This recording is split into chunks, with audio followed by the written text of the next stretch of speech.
오늘 복음성가 하나를 소개하면서 시작하고자 합니다.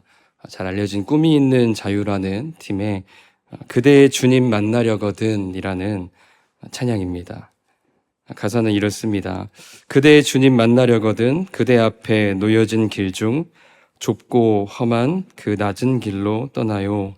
먼저 주님 그 길로 가셨으니 그대 주님 따르려거든 그대 앞에 놓여진 삶 중 멀고 험한 그 광야 길로 떠나요. 이미 가신 주님 발자국 따라. 가사의 일부인데요. 돌아가셔서 꼭 한 번씩 들어보시면 좋겠습니다. 이 찬양에 여러 배경들이 있는데 그 중에는 오늘 본문에 예수님의 말씀이 있습니다. 예수님께서 나를 따라오려거든 하신 말씀이죠. 오늘 이 자리에 계신 분들은 다 주님을 만나려고 또 주님을 따르려고 오신 분들입니다. 성도의 길이 좁은 길이고 험한 길이라는 것을 우리가 잘 알고 있습니다. 오늘 제목은 자기를 부인하고 주님을 따르기입니다. 저는 이 시간에 주님을 따라가자 하고 여러분들께 권면하고자 합니다. 정말 좋은 소식 한 가지는 우리 주님께서 저와 여러분 모두를 부르셨다라는 사실입니다. 주님께서 제자들에게 하신 것처럼 똑같이 저희들에게 찾아오셔서 말씀을 하시는 것이죠. 나를 따르라. 그 부름을 우리가 듣고 또 더욱 응답하는 이 시간이 되기를 바랍니다. 오늘 성경에서 주님을 따르는 사람을 제자라고 부르고 있습니다.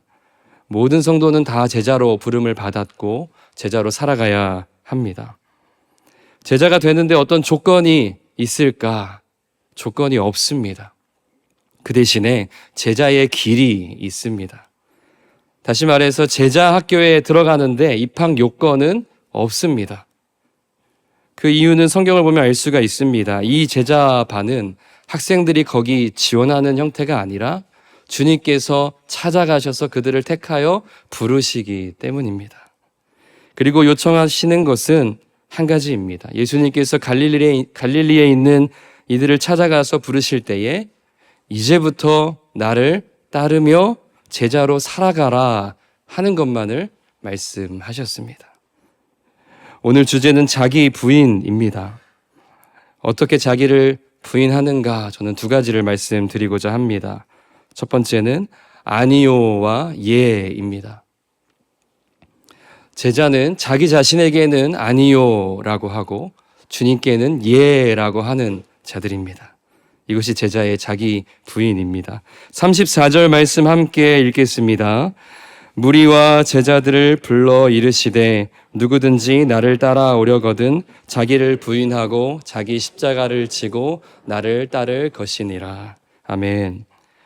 먼저 이 마가복음에서 다른 공간복음과 다르게 독특한 점은 여기서 무리와 제자들에게 말씀하셨다는 겁니다. 거기 모여있는 모두를 향해서 이 말씀을 주셨습니다. 저희들이 먼저 이 구절에서 부인하다라는 말을 살펴보겠는데요. 부인하다, 우리말로는 옳다, 또 무엇이 맞다라고 인정하는 것이죠. 시인하다의 반대입니다. 인정하지 않는 것이 부인하다입니다. 성경에서의 뜻도 마찬가지입니다. 부인은 아니다라고 옳지 않다라고 말하는 것입니다. 또 때때로 아니다는 항의하거나 거절하는 의미도 담고 있습니다. 성경 사건 가운데서 잘 알려진 부인의 사례는 바로 베드로입니다. 오늘 본문 후에 예수님께서 붙잡히시던 날에 그가 예수님을 부인했습니다. 사람들이 당신도 예수님과 함께 다니는 자가 아니냐 할 때 그 말을 듣고 베드로가 아니요 라고 대답했습니다. 예수님을 모릅니다 라고 팔을 휘저으면서 세 차례나 강하게 부인을 했습니다. 마가복음 14장 68절 말씀이죠. 베드로가 부인하여 이르되 나는 내가 말하는 것이 무엇인지 알지도 못하고 깨닫지도 못하겠노라 하며 앞들로 나갈세. 말하자면 베드로는 자기를 부인하는 대신에 주님을 부인하였습니다. 예수님께서 제자들에게 자기를 부인하라고 하십니다. 다른 사람이나 어떤 지식에 관한 부인이 아니고 자기를 부인하는 것이 무엇일까? 부인에 담긴 또 다른 의미들은 버리다, 또 포기하다입니다. 자신을 포기하기 혹은 자신을 버리기입니다. 그런 의미에서 베드로가 하였던 행동들은 예수님을 부인한 것이기도 하면서 예수님을 버리는 행동이기도 했습니다. 오늘 본문 34절에는 두 가지 혹은 세 가지의 명령이 나오고 있습니다. 자기를 부인하라, 또 자기 십자가를 지라, 그리고 나를 따르라. 이 명령들은 각각이면서도 또 관련이 됩니다. 즉 자기 부인은 십자가로, 그리고 십자가를 지고 주님 따르기로 연결이 됩니다. 오늘 읽은 본문 단락 전체를 보면 그 안에 자기 부인의 의미를 깨닫게 하는 그 구절들이 많이 있습니다. 30절 말씀에서 우리 주님께서 제자들에게 처음으로 죽음과 부활을 언급하셨습니다. 31절 말씀을 보면 인자가 많은 고난을 받고 장로들과 대제사장들과 서기관들에게 버림받아 죽임을 당하고 사흘 만에 살아나야 할 것을 비로소 그들에게 가르치시되. 이 말씀을 듣고 베드로가 항의했습니다. 그러자 예수님께서 그때 하신 말씀이 있습니다. 33절이죠. 예수께서 돌이키사 제자들을 보시며 베드로를 꾸짖어 이르시되 사탄아 내 뒤로 물러가라. 내가 하나님의 일을 생각하지 아니하고 도리어 사람의 일을 생각하는도다 하시고. 아멘. 하나님의 일을 생각하지 않고 사람의 일을 생각한다라고 책망을 하셨습니다.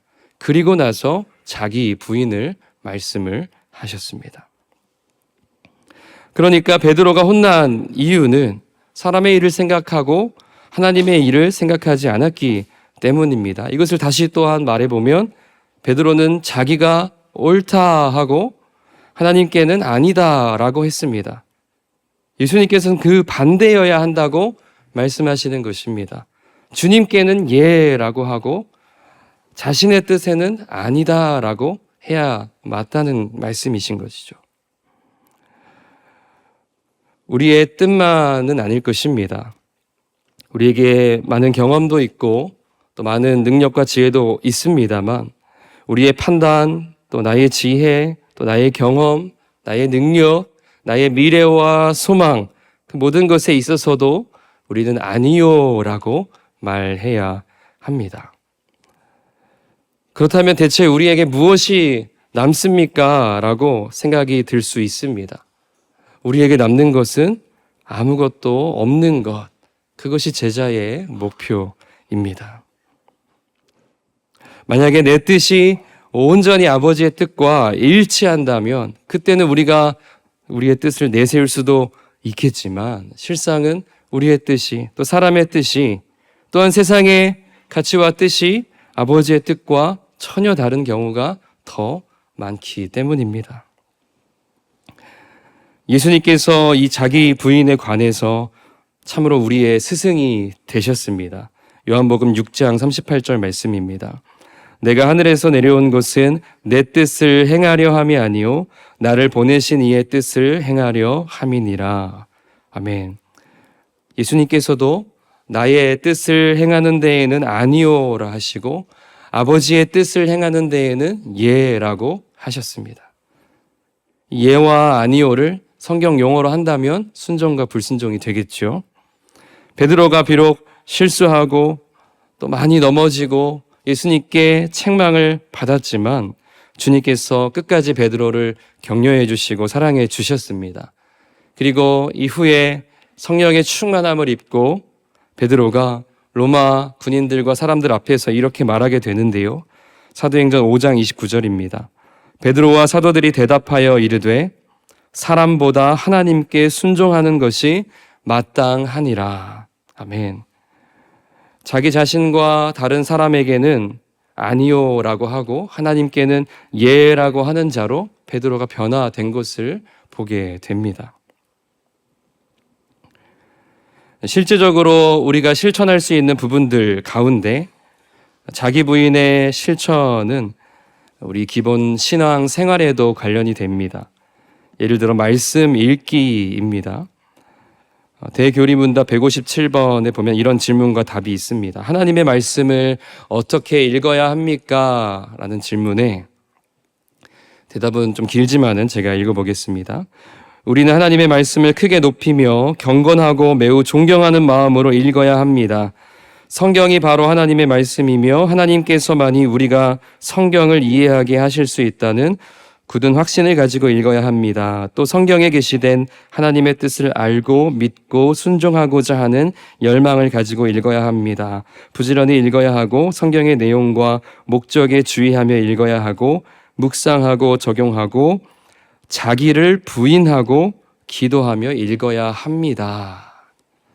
네, 마지막에 이렇게 나옵니다. 자기를 부인하고 말씀을 읽어야 한다라고 가르침을 하고 있습니다. 우리가 말씀을 읽을 때에도 하나님의 뜻에는 예라고 대답하면서 읽으며 또 그 읽는 우리 자신의 생각과 뜻에 관하여는 아니요라고 말하면서 말씀을 읽어보는 것입니다. 그럴 때에 하나님께서 말씀에 나타난 하나님의 뜻을 깨닫는 은혜를 주실 것입니다. 그 은혜를 모두 누리는 성도님들이 되시기를 바랍니다. 자기를 부인하는 방법으로 오늘 두 번째 말씀 드리는 것은 예수님을 뒤따름입니다. 예수님의 뒤를 따르는 것입니다. 35절 말씀 다 함께 읽겠습니다. 누구든지 자기 목숨을 구원하고자 하면 잃을 것이요 누구든지 나와 복음을 위하여 자기 목숨을 잃으면 구원하리라. 제자는 스승이신 분을 쫓아가는 사람들입니다. 스승이신 예수님을 쫓아갑니다. 그분이 한 대로, 그분이 간 대로 졸졸졸 따라갑니다. 제자도에 관해서는 참 다양한 주제들이 있는데 항상 기본이 되고 원칙이 되는 내용이 바로 그분의 뒤를 우리가 따라가면서 그 발걸음을 뒤따라가는 것입니다. 또 정확하게는 주님께서 가르쳐 주시는 길을 가는 것입니다. 또한 주님이 걸어가시고 있는 그 생명의 길이자 또 포기의 길로 우리도 같이 걸어가는 것이죠. 마가복음은 1장에서부터 주님을 따르는 일을 강조하고 있습니다. 마가복음 1장 17절 18절에 보시면 예수께서 이르시되 나를 따라오라 내가 너희로 사람을 낚는 어부가 되게 하리라 하시니 곧 그물을 버려두고 따르니라. 아멘. 우리 주님께서 나를 따르라 하실 때 이 말에는 이미 내 뒤로 따라오라 쫓아오라 라는 말이 담겨 있습니다. 주님께서는 내가 너와 함께한다, 너를 돕고 너를 응원한다 라고도 말씀하시고 그렇게 행하시는 분이시지만 언제나 그분이 먼저 앞서시고 또 우리가 그 뒤를 따라갑니다. 왜냐하면 그분이 길을 아시기 때문이죠. 우리들은 길을 안다고 생각할 때도 많이 있습니다. 인생의 길, 사업의 길, 성공의 길, 또 우리가 경험, 지식을 통해 알고 있는 것이 많이 있습니다마는 또 시간이 흐르면 흐를수록 내가 아는 것이 전부가 아니라는 것도 깨닫게 되고 또 내가 잘못 알고 있었던 것도 발견하게 됩니다. 주님께서 제자들을 부르실 때 정말로 평범하고 더없이 보통의 사람들, 또 보기에 따라서는 부족할 수 있는 사람들을 부르셨는데도 불구하고 그렇게 택함을 받은 사람들조차 자꾸만 주님보다 더 앞서가려고 했습니다. 또 어떤 사람들은 주님을 따르면서 무엇인가를 얻고자 쫓아온 이들도 무리 중에는 있었습니다. 오늘 본문에서 33절 또 34절에 이 주님보다 앞서지 않는 뒤따라감에 대한 표현이 두 가지가 나옵니다. 33절에서는 십자가의 길을 걸어가고자 하시는 주님을 막아서는 베드로를 책망하실 때 사탄아 내 뒤로 물러가라 하셨습니다. 그리고 34절에는 모든 무리와 제자들에게 가르치시면서 나를 따라오려거든 하셨는데 여기서 나를 따라오려거든에 내 뒤를 따라오려거든 같은 표현이 나오고 있습니다. 제자들도 그리고 예수님을 방해하는 자들도 주님보다 앞설 수는 없습니다. 성경을 또 제자도를 연구하고 가르치는 어떤 교사나 학자라도 다 한 목소리로 말하는 것이 이것입니다. 그리스도인의 길을, 사람의 길을 내가 주도하는 것이 아니라 주님이 가시는 그 걸음을 따라가야 한다는 것입니다. 다시 본문으로 돌아오면 자기를 부인하고 주님을 따르는 것이 또 어떤 모습이냐 본문에서 말씀해 주시는 것 35절에서는 누구든지 자기 목숨을 구원하고자 하면 잃을 것이요 누구든지 나와 복음을 위하여 자기 목숨을 잃으면 구원하리라 하셨습니다. 여기에 역설이 나오고 있습니다. 주님보다 앞서가려는 사람은 뒤로 물러나게 되고 주님을 뒤따르는 사람은 앞으로 전진하게 될 것입니다. 또한 높아지려는 자는 낮아지게 될 것이고 낮아지려는 자는 주님과 함께 높임을 받을 것이지요. 무엇보다 오늘 본문의 35절은 이 자기 부인 주님 따름이 목숨과 사람의 생명과 관련이 있음을 말씀합니다. 우리들이 할 수 있는 것은 그렇다면 이러한 것입니다. 내가 순교를 하는 것, 그것은 알 수 없지만 우리의 생명을 잃는 일이 오더라도 주님을 따르게 하소서라는 고백을 할 수가 있을 것이고요. 또 그와 함께 주님 저는 길을 모릅니다라고 고백할 수 있을 겁니다. 이러한 성경의 말씀들과 관련한 묵상의 내용들을 한번 소개하고 싶습니다. 하나는 마르틴 루터가 권면하는 부분입니다. 자, 읽어드리겠습니다. 내 지성을 기준으로 삼지 말고 내 지성을 넘어서라. 무지속으로 가라앉아라. 그러면 내가 내게 내 지성을 주겠다. 무지가 올바른 지성이다. 내가 어디로 가고 있는지를 모르는 것, 그것이 바로 내가 어디로 가고 있는지를 제대로 아는 길이다. 주님께서 이렇게 말씀하실 거라고 루터는 강론하고 있습니다. 또 자기 부인에 관하여 조금 더 나아가 보면 C.S. 루이스의 말이 있습니다. 순전한 기독교의 가장 마지막 챕터에 나오는 내용인데요. 자신을 포기하십시오. 그러면 진정한 자아를 발견할 것입니다. 자기 생명을 버리십시오. 그러면 생명을 얻을 것입니다. 죽음을 받아들이십시오. 매일의 야망과 이루고 싶은 바람들의 죽음을, 그리고 언젠가 찾아올 몸의 죽음을 받아들이십시오. 온 몸과 온 마음으로 받아들이십시오. 그러면 영원한 생명을 발견할 것입니다. 그 챕터의 가장 결론 부분의 일부분이기는 하지만은 자기 부인에 담겨 있는 메시지들을 저희들이 묵상할 부분들이 있습니다. 목회자로서는 이 자기 부인이 참으로 표지가 되고 좌우명이 됩니다. 하지만 비단 목회자만이 아닐 것입니다. 오늘 말씀에서 살펴본 것처럼 주님께서는 무리들에게도 말씀하시고 또 주님을 따라 나선 제자들에게 말씀을 하셨습니다. 아직은 연약한 그들에게도 길을 가르쳐 주셨습니다. 최근에 겪은 한 일화인데요. 지인과 대화를 나누다가 그 사람이 자기가 한 나라로 곧 여행을 다녀온다고 이야기를 했습니다. 저도 거기에 가본 적이 있어서 거기에 갔던 경험들 이야기하면서 또 좋은 여행지와 식당들을 추천하기도 했습니다. 그러면서 어떤 계획을 세우고 있습니까? 라고 제가 물어보았더니 그분이 하는 말이 자기는 어떤 계획도 없고 거기에 언어도 전혀 할 줄 모른다라고 하는 겁니다. 그런데 그러면서 하는 말이 같이 여행을 가는 친구가 그곳에서 거주하였고 또 거기에서 학교도 졸업하였다라는 것을 알려주었습니다. 그러면서 나는 그냥 따라가면 될 것 같아요 하면서 아주 해맑게 말을 하는 것입니다. 제자도를 다룬 모험이라는 책에서 이런 이야기가 나오는데요. 우리가 상세한 지도가 손에 없으면 여행을 가지 않는다고 버틴다. 그러나 성경은 우리의 인도자가 최종 목적지를 알고 있으니 출발하라고 말한다.